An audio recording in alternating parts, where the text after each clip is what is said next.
Welcome back for part 2 of my watercolor series where we are painting an ice cream cone. If you want to see how I sketched this out, I will link the video below. Always remember when you're needing to put down a large wash of color like this to use the appropriate size brush. You don't want to use too small of a brush that is meant for detail. It would take you so much longer if you just use a larger brush to cover a larger area.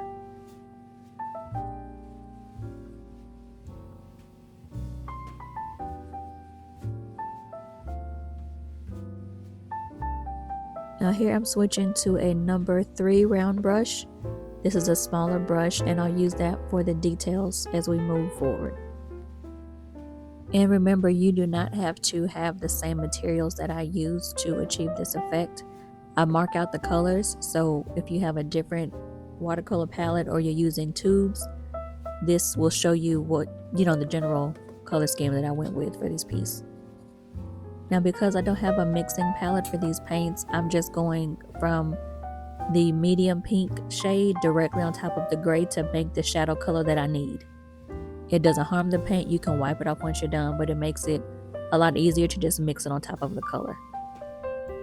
Also, I did make that initial color too opaque or too bright, so you'll see me lift that color in a moment to a shade that I'm more comfortable with.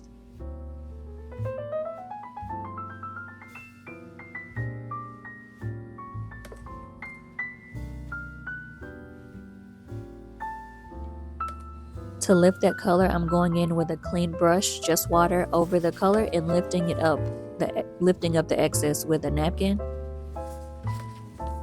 And there's no color on the brush, so if you want to remove or lift color, this is how you would achieve that. And then instead of putting more paint on my brush, I'm just bringing down the color that's left to fill in that space. Because I use a red colored pencil most of the time when I sketch something out, while I'm painting, I may lose those lines. So it's okay to go back over with your colored pencil, which you'll see me do throughout this piece, just to reiterate, this is where you put a highlight, this is where you put a shadow, and so on.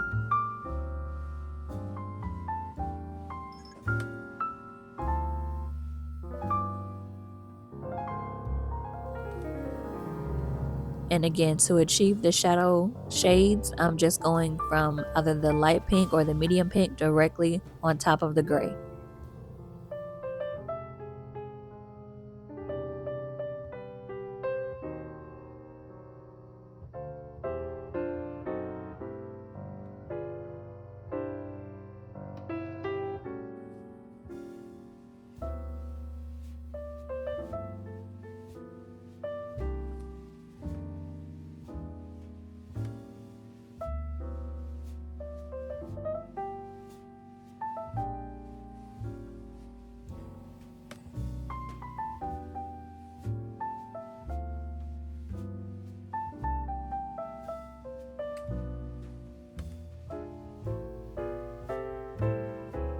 And I'm using this dark brown reddish shade to add in some of the shadows.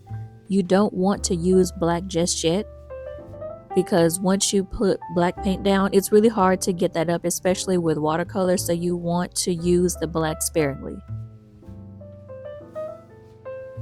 So that I don't confuse myself, I went layer by layer on the ice cream cone and not tried to put in all of the darks at one time, all of the midtones at one time.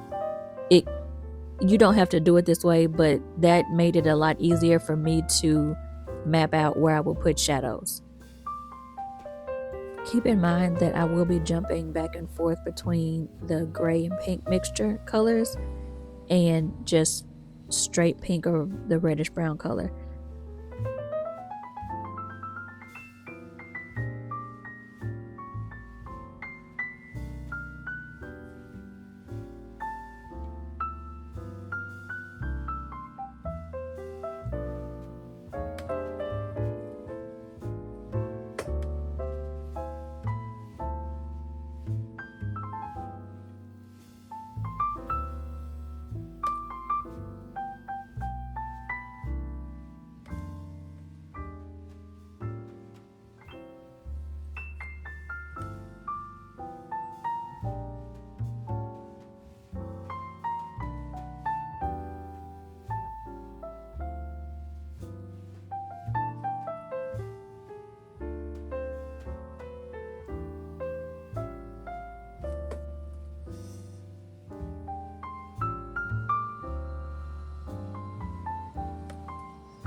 I am switching to a 0.5 round brush, which is the smallest brush I have in the set.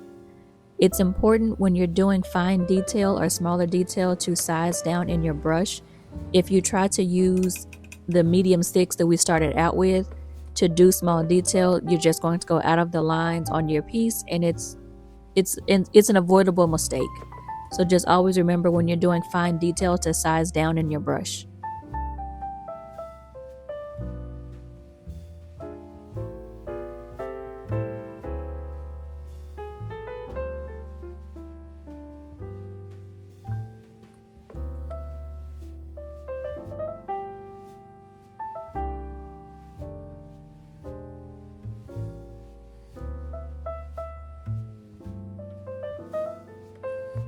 I am going back over my lines again, as I stated earlier. It's okay to do this. You're going to end up covering it with paint anyway, but if you lose sight of where things should go, it's okay to go back in with your pencil and touch up those lines.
Here's where we're at so far. Now let's move on to do the cone.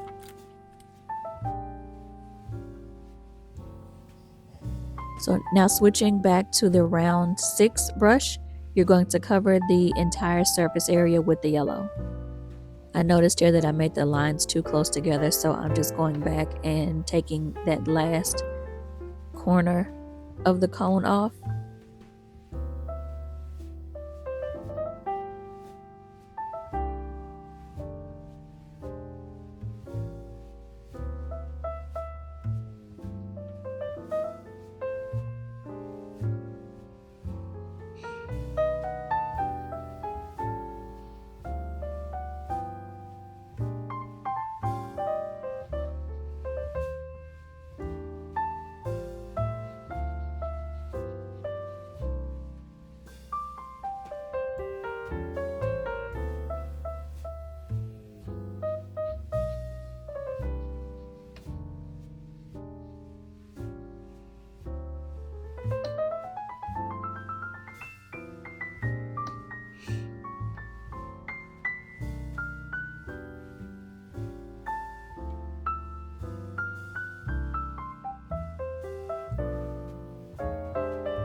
Switching back to the 0.5 round brush, always remember the smaller the detail, the smaller the brush needs to be.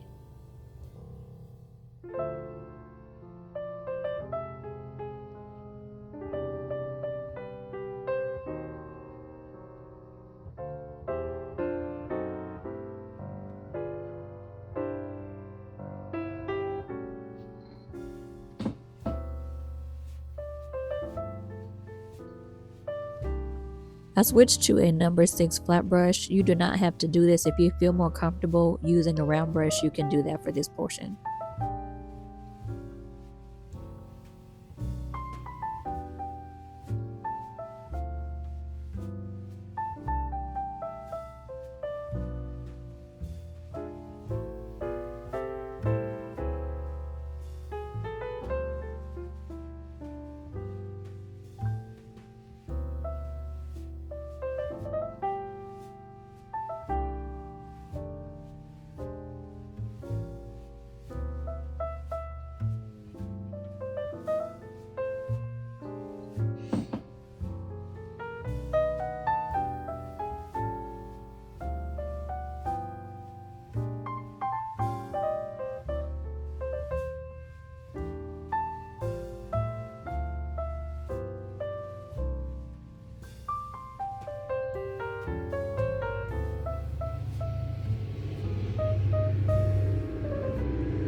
And I'm going back in with the smaller brush to do the darker brown.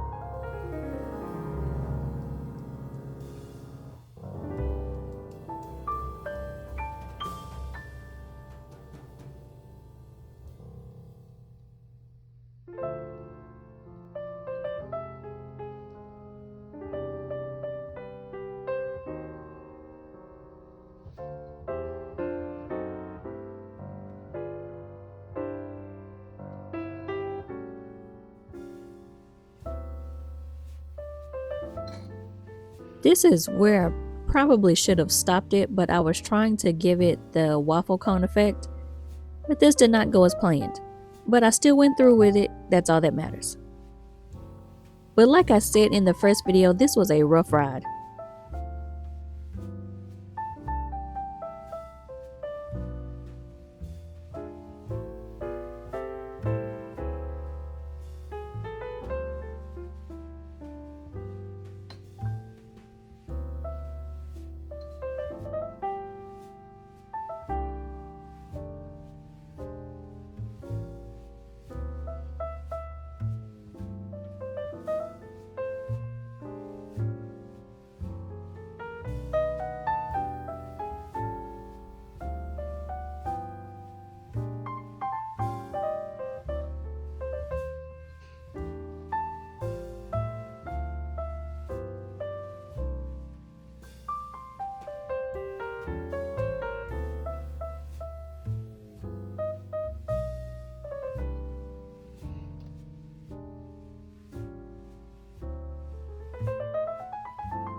My phone died during this time, so I did not record the end of the cone.